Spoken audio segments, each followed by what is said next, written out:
السلام عليكم ورحمه الله تعالى وبركاته. خواتاتي ان شاء الله تكونوا بخير. اليوم جيتكم بزيت التمر هكا مليح لانيمي اولا فقط للدم. بسم الله نبداو على بركه الله.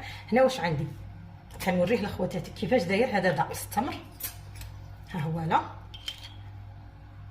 ها شوف خواتاتي هنا واش غادي ندير. هنا غادي نحمي الحليب هكا ونجيب هنا كاس هكا مع الصباح خواتاتي ولا في الليل هكا تشربوه مليح. هكا نضيف هنا هذا الحليب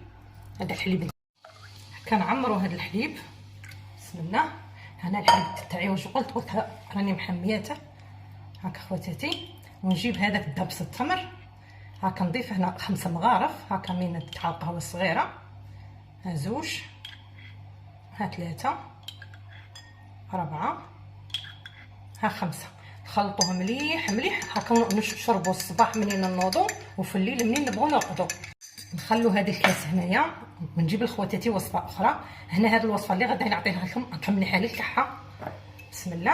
هنا واش غادي نجيب. هنا غادي نجيب القهوه اللي نطيبوها عادي.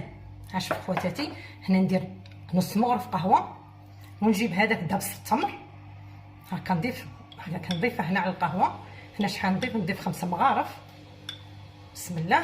ونخلطوه مليح مليح كنعطوه لوليداتنا ولا حنا نشربوه هكا مليح للكحه خواتاتي. هكا غير جربوه راني مجربات خواتاتي. ها شوفوا